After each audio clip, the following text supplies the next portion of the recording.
Hello student, कैसे हो आप सब लोग। आज मैं आपको पढ़ाऊंगी चैप्टर 1 में chemical reaction, types of chemical reaction. अब यहाँ पर टोटल 5 टाइप्स है केमिकल रिएक्शन के, जो हम बारी बारी एक एक करके उसे पढ़ेंगे।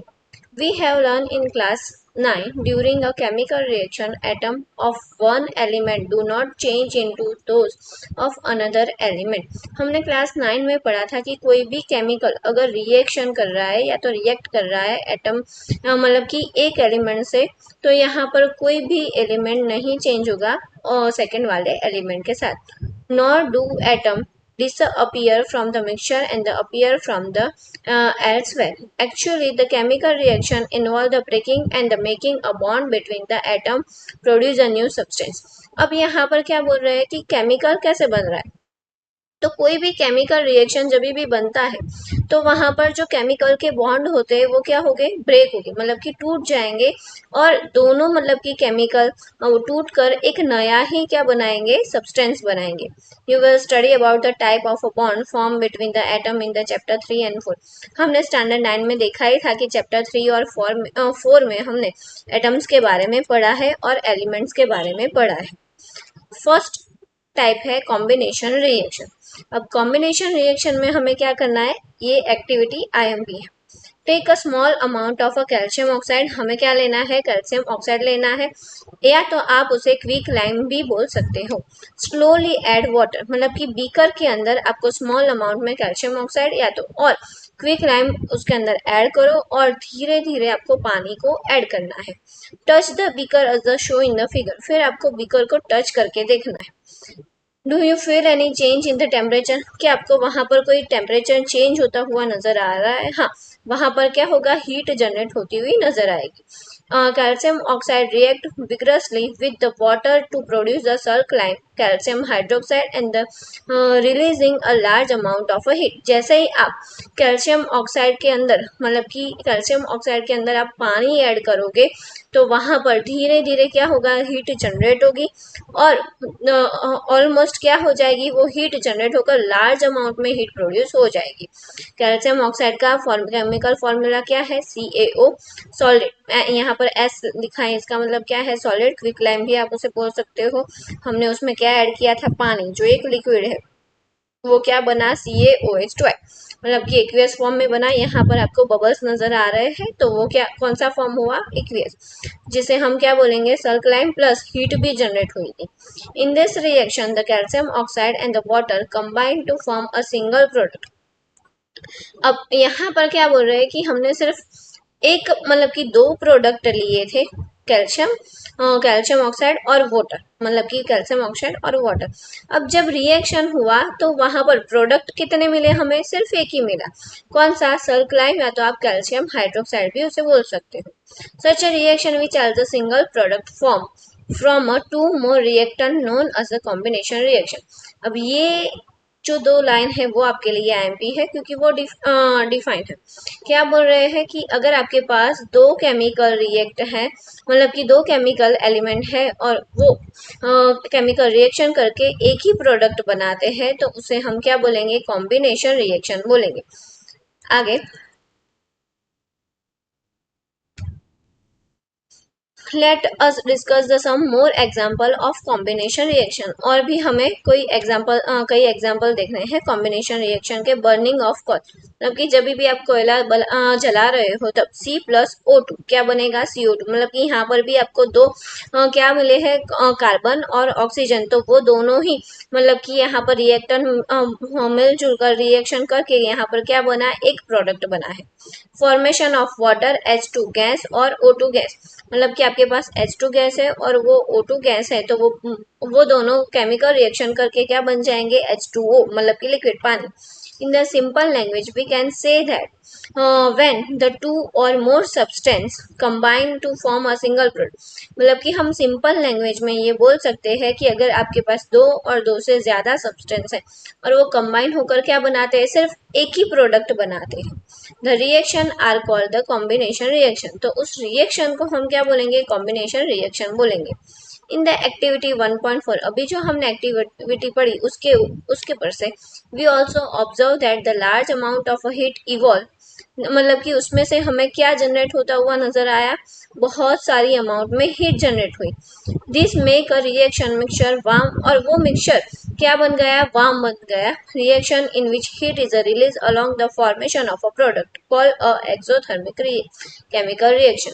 अब यहाँ पर क्या बोल रहे हैं कि जो रिएक्शन में ज्यादा अमाउंट में क्या जनरेट होता है, हीट जनरेट होती है या तो हीट प्रोड्यूस होती है, उस टाइप की हम रिएक्शन को क्या बोलेंगे, एक्सोथर्मिक केमिकल रिएक्शन बोलेंगे।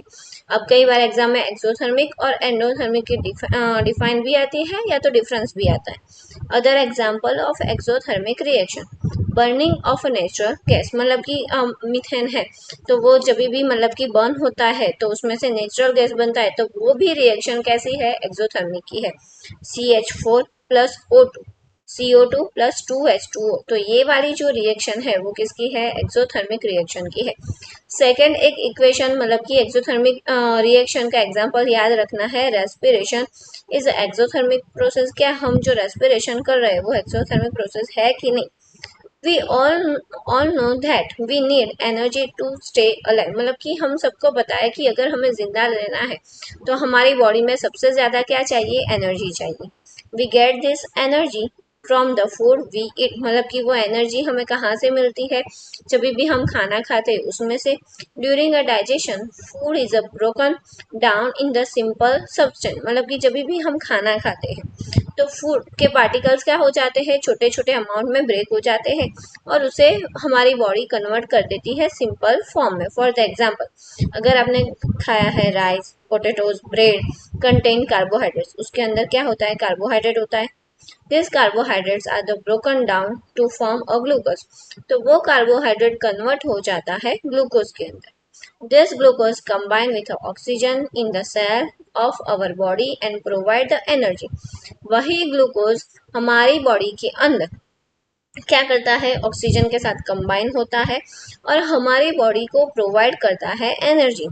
This special name of this reaction is a respiration, और उसी मतलब कि इक्वेशन को या तो रिएक्शन को हम क्या बोलते हैं, रेस्पिरेशन प्रोसेस बोलते हैं। This process of which you will study in the chapter 6, वो रिएक्शन हम और डिटेल्स में पढ़ेंगे चैप्टर 6 के अंदर। C6H12O6, अब जो ग्लूकोज बन रहा है वो कैसे बन रहा है उसके बारे में। +6CO2, तो गिव्स हमें क्या मिलेगा, 6O2, 6CO2 plus 6H2O plus energy. The decomposition of vegetable matter in the compost is also an example of exothermic reaction. अब जब भी कोई वेजिटेबल है या तो कोई और मतलब कि वेस्ट मटेरियल है, उसे अगर हम डिकम्पोजिशन करते हैं तो वहां पर भी कौन सी मतलब की रिएक्शन होती है, एक्सोथर्मिक, क्योंकि वहां पर भी क्या जनरेट होता है, हीट जनरेट होता है। Identify the type of a reaction taking the place, activity 1.1, where the heat is given out along the formation of a single product। जो हमने एक्टिविटी 1.1 देखी थी वहां पर भी हमें क्या मिला था, सिंगल प्रोडक्ट ही मिला था। सेकेंड टाइप है डीकम्पोजिशन रिएक्शन। डीकम्पोजिशन रिएक्शन का मतलब क्या है, सबसे पहले हमने कॉम्बिनेशन रिएक्शन में क्या देखा था कि वहां पर अब दो और दो से ज्यादा क्या लेंगे, रिएक्टेंट लेंगे, तो उसमें से कितने मतलब कि प्रोडक्ट बनने चाहिए, एक ही प्रोडक्ट हमें मिलना चाहिए। अगर एक प्रोडक्ट बन रहा है तो वो कौन सी रिएक्शन है, कॉम्बिनेशन रिएक्शन। सेकेंड है कंपोजिशन रिएक्शन। एक्टिविटी करनी है, take about 2 gram ferrous sulphate crystal in the dry boiling tube. आपको फेरस सल्फेट क्रिस्टल लेना है और वो भी कहाँ पर, टेस्ट ट्यूब के अंदर, और वो टेस्ट ट्यूब कैसी होनी चाहिए, ड्राई होनी चाहिए। Not the colour of a ferrous sulphate crystal, आपको उसे जलाने से पहले उसका कलर क्या करना है, नोट डाउन करना है। फिर heat the boiling tube over the flame burner and the spirit lamp show in the figure, जैसे यहाँ पर फिगर में दिखाया है उसमें कुछ भी ऐड नहीं करना है। फेरस सल्फेट क्रिस्टल को जब भी आप जला रहे हो, फिर हीट होते हुए आपको उसका कलर देखना है कि हीट होने के बाद उसके कलर में कोई चेंज आपको नजर आ रहा है कि नहीं आ रहा है। Observe the colour of the crystal after the heat, जब भी आप उसे जला रहे हो, जलाने के बाद उसका कलर आपको ऑब्जर्व करना है और नोट डाउन करना है, क्या कोई कलर में डिफरेंस है, तो हाँ यहाँ पर आपको कलर डिफरेंस नजर आएगा। Have you notice that the green colour of the ferrous sulphate crystal has change जो फेरस सल्फेट का ग्रीन कलर था वो यहाँ पर चेंज होता हुआ नजर आ रहा है कि नहीं, तो हाँ वो चेंज हो जाएगा। You can also smell a characteristic order of a burning a sulphur. यहाँ पर आपको उसकी जो ऑर्डर है, जो स्मेल है, वो भी आपको चेंज होती हुई नजर आएंगी। फेरस सल्फेट का यहाँ पर केमिकल इक्वेशन दिया है 2FeSO4 सॉलिड है जो हमने चलाया था, और वहां पर हीट जनरेट हुई इसलिए बीच में हीट लिखा है। अब उससे क्या बना, जो मतलब कि फेरस सल्फेट था उसने किसके साथ रिएक्शन किया, ऑक्सीजन के साथ, तो हमें क्या मिला, फेरिक ऑक्साइड प्लस SO2 और CO3। In this reaction you can observe the single reactant breakdown. अब इस रिएक्शन में हमको क्या देखने को मिला कि हमारे पास सिर्फ एक ही मतलब की रिएक्टेंट था, और उसमें से कितने रिएक्टेंट मतलब कितने प्रोडक्ट बने, तो दो या दो से ज्यादा। Single reactant break down and given a simpler product, और उसमें से हमें एक सिंपल प्रोडक्ट मिला। This is the decomposition reaction, तो उसे हम क्या बोलेंगे, decomposition reaction. Ferrous sulphate crystal, अब इसका फॉर्मूला क्या है फेरस सल्फेट क्रिस्टल का, FeSO4 into 7H2O, lose the water and the heated and the color of a crystal change। मतलब कि जो फेरस सल्फेट का जो क्रिस्टल है उसके अंदर जो भी मतलब कि पानी है वो क्या हो गया, हीट हो गया, इसी वजह से उसका कलर क्या हो गया, चेंज हो गया। इन then the decomposition ferric oxide, sulphur dioxide and sulphur trioxide, उसी वजह से हमें यहाँ पर कितने प्रोडक्ट मिले, तीन। कौन कौन से, ferric oxide, sulfur dioxide and sulfuric trioxide। The ferric oxide is a solid while the SO2 और SO3 आ गया, उसमें से एक solid प्रोडक्ट था, बाकी के दो कैसे प्रोडक्ट थे, gas. The decomposition composition of a calcium carbonate or calcium oxide or calcium dioxide on the heat and the important of a decomposition reaction used in the various industry। अब ये जो हमने मेथड की है, calcium carbonate to calcium oxide और carbon dioxide, वो जो मतलब की केमिकल रिएक्शन है वो डीकम्पोजिशन की, वो बहुत सारी इंडस्ट्री में यूज होती है। Calcium oxide call quicklime, calcium oxide को हम क्या बोलेंगे, quicklime. It has the many use one of the manufacture of a cement, वो बहुत सारी जगह पर यूज होती है, ज्यादातर वो कहाँ पर यूज होती है, जहाँ पर सीमेंट बनता है वहां पर।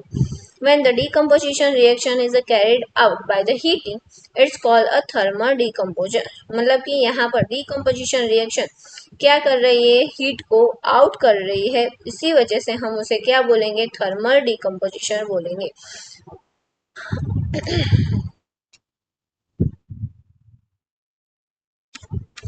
देखो यहाँ पर उसकी इक्वेशन भी दी है, CaCO3 सॉलिड, यहाँ पर हीट जनरेट हुई इसीलिए क्या मिला हमें, क्विकलाइम मिला और CO2 गैस मिला।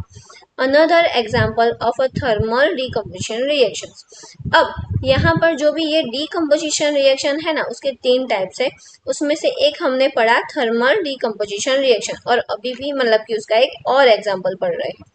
Take a 2 gram of a lead nitrate powder in the boiling test tube. आपको 2 ग्राम क्या लेना है, लेड नाइट्रेट का पाउडर लेना है और उसे टेस्ट ट्यूब के अंदर ऐड करना है। Hold the boil tube while the pair of tongs and the heat the over of a flame, और उसे आपको जलाना है, मतलब कि ड्राई लेड नाइट्रेट को ही आपको जलाना है। What do you observe, note down the change any, मतलब कि आप वहां पर क्या देख रहे हो और कोई चेंज नजर आ रहा है, हाँ। तो यहाँ पर आपको ये जो मतलब कि धुआं है ना उसका कलर भी आपको मतलब कि नजर आएगा। You will observe the immersion of a brown fumes, these fumes are the nitrogen dioxide। यहाँ पर ये जो आपको धुआं दिख रहा है उसे हम क्या बोलेंगे, ब्राउन फ्यूमस बोलेंगे, और ये जो ब्राउन फ्यूमस है वो किसका है, नाइट्रोजन ऑक्साइड का। The reaction is the taken of place, मतलब कि यहाँ पर रिएक्शन हुआ है। अब उसका एक यहाँ पर एग्जाम्पल भी है, 2PbNO3 ट्वाइस सॉलिड है, गिव्स, यहाँ पर हीट जनरेट हो रही है, 2PbO लेड ऑक्साइड, और यहाँ पर 4NO2 गैस नाइट्रोजन डाइऑक्साइड और O2 गैस हो रहा है। Let us perform some more decomposition reaction as the given है, एक्टिविटी 1.7 और 1.8। आपको और यहाँ पर एक्टिविटी पढ़नी है, बिकर लेना है, और बिकर के अंदर ये सारा सब कुछ आपको क्या करना है, सेटअप करना है। Take a plastic mug drill और the 2 hole at the at its base and fit the rubber stopper in the hole. आपको यहाँ पर एक प्लास्टिक मग लेना है और नीचे आपको दो यहाँ पर ड्रिल बनाने हैं और उसके अंदर आपको फिट करना है रबर स्टॉपर और यहाँ पर इंसर्ट द कार्बन इलेक्ट्रोड को भी ऐड करना है. Connect this electrodes to 6 volt battery और उसके साथ आपको बैटरी भी कनेक्ट करनी है. Fill the mug with water such that electrodes are the immersed. यहाँ पर जहाँ तक इलेक्ट्रोड पानी के अंदर नहीं आ जाते तब तक आपको पानी फिल करना है. Take a test tube filled with water and invert them over the 2 carbon electron. यहाँ पर जो हमने कार्बन इलेक्ट्रॉन लिए है उसके ऊपर आपको उल्टा क्या लगाना है, टेस्ट ट्यूब लगाना है. Switch on the current and leaves the apparatus undisturbed for the some time. यहाँ पर आपको स्विच को ऑन कर देनी है और उसे छूना नहीं है, एज इट इज रखना है थोड़े टाइम के लिए. You will observe the formation of a bubbles at the both electrons. जैसे ही आप यहाँ पर स्विच ऑन करोगे तो यहाँ पर आपको देखो बबल्स होते हुए नजर आएंगे. Test tube bubbles at the both electrons. These bubbles are the display water in the test tube. वो बबल आपको यहाँ पर डिस्प्ले में दिख ही रहे हैं. Is the volume of a gas collect the same in the both test tube? क्या यहाँ पर दोनों साइड जो बबल्स हो रहे हैं वो सेम है? One the test tube are the filled with her respectively gas and the remove the carefully. आपको एक टेस्ट ट्यूब को क्या कर देना है, केयरफुली निकाल देना है. Taste these gases one by the burning and the burning candle to the mouth of a test tube. आपको यहाँ पर उसके नजदीक में क्या लेकर जाना है, कैंडल को भी लेकर जाना है. This step must be the perform. और आपको यहाँ पर ये ध्यान मतलब कि जैसे ही आप टेस्ट ट्यूब निकाल रहे हो तो वहां पर जो गैस इवॉल्व हो रहा है उसके नजदीक आपको क्या लेकर जाना है, कैंडल को लेकर जाना है. अब ये स्टेप आपको केयरफुली करना है. What happen in the each case, which gas is present in the each test tube. मतलब कि यहाँ पर क्या इक्वेशन हो रहा है, क्या केमिकल रिएक्शन हो रहा है और जैसे ही आप यहाँ पर कैंडल नजदीक लेकर जा रहे हो तो वो कौन सा गैस यहाँ पर प्रेजेंट हो रहा है. अब एक हमने देखी थी यहाँ पर thermal decomposition reaction. Second method है electrolysis of water. Third method है यहाँ पर कौन सी, सनलाइट वाली. Take activity 1.2. Take about the 2 gram silver chloride in a china disc. आपको चाइना डिस्क के अंदर सिल्वर क्लोराइड लेना है. What is colour. अब जैसे ही आप सनलाइट में उसे रखोगे तो उसे रखने से पहले आपको उसका कलर ऑब्जर्व कर लेना है. फिर थोड़े टाइम के बाद उसे सनलाइट में रखो उसी चाइना डिस्क को और फिर उसका कलर आपको क्या करना है, ऑब्जर्व करना है.